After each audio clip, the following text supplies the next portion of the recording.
Hey, it's Mimi. Welcome back to my channel. So, as we know, school can be very expensive and you end up with lots of loans, and not just loans from school, but you're also adding up your credit card loans and other personal loans, whether it's auto loans and other things. Anyway, it's always a good idea to budget, but sometimes it's hard to find something that can help you keep everything aligned. I have been looking for apps that help out. Either they're too complicated or it doesn't have the things that I'm looking for, or sometimes they're not free. So I decided to make my own. And here I'm going to show you how I did mine. So this one specifically is for my loans or credit cards or anything that I own that are really big that I really need to keep an eye on. So you're gonna open Excel, and here is a spreadsheet of what I created. It's not very colorful or anything. You can probably customize it yourself, but I just made it very simple so I can see what I owe and what I have left over. So this is just this is not accurate. This is just something I put together just for showing purposes. So in column A, you're gonna put your bills. I don't know why I put bill, but you're gonna put your bills. So I put credit card loans and loans, credit cards, whatever. So I'm going to start in column in row 3. And I'm going to put credit card. Let me put 1, I guess. Okay? So I'm going to put credit card 1 in column A, row 3. Okay? So right here, this column C, is where you'll see how much you owe in each category. So I just made up numbers. So in this category, I'm going to put that I owe $2,000. Okay, so we'll say credit card loan 1, I owe $2,000. And then I put the months all the way down, the top row, all the way down. And at the end, I put remaining balance. So what it should show at this point, it should show 2,000 because I have not made any payments just yet. So I'm going to show you how to do the formula in order for the Excel to calculate what you're looking for. First thing is we're going to choose this square. So this one has to align with your credit card 1, which is row 3. And want to stay in column R because this is where we want all our remaining balances to be. You're going to click that.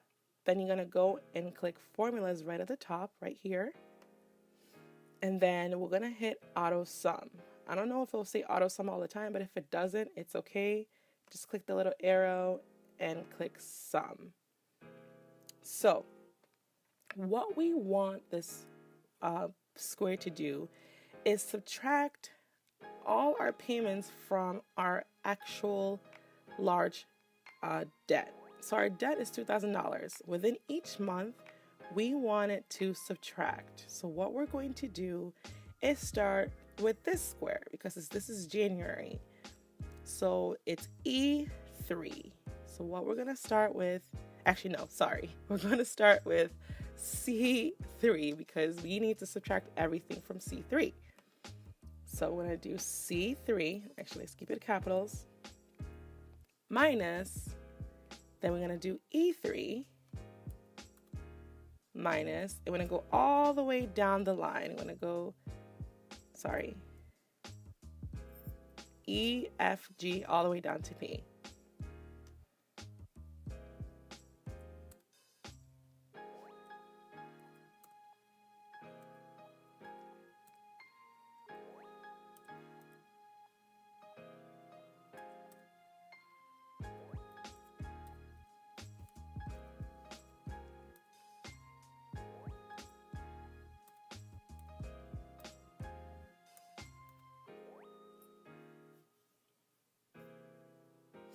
And then you're going to click enter. So let's fix that. I don't know why this is here. And then you're going to click enter. So once you hit enter, you'll see $2,000 because that equals that. Nothing has been subtracted yet. So to test this out to see if it's working properly, all you're going to do is, let's say in January, you paid $50. hit enter, and you should see the total minus $50 right down here. And you still see your total here. So you're gonna keep doing that every month, adding how much you pay off until this goes down. Now here I have total remaining balance. So your total remaining balance will be the sum of all these loans put together. So for me, I put that there because I just want to see how much I owe overall. So we're going to do the same thing we did here, except we're going to do all these numbers. So we're going to click this button. We're going to do the same thing, formula sum, and then add up our 3, our 5, our 7, and our 9 all here, and hit enter, and that's going to show us the total of how much we owe. So it's going to pretty much look like this. Here's the same thing. It's just showing me how much I owe overall. This number doesn't change at all. What you could do if you really wanted to is do the same thing from this way to this way, but I think this is very simple. So anyway, this is my little calculator that keeps me aligned that I created. So I hope you enjoyed this video. Please like and subscribe if you really enjoyed it, and don't forget to hit the bell so you don't miss another one. Thank you for watching.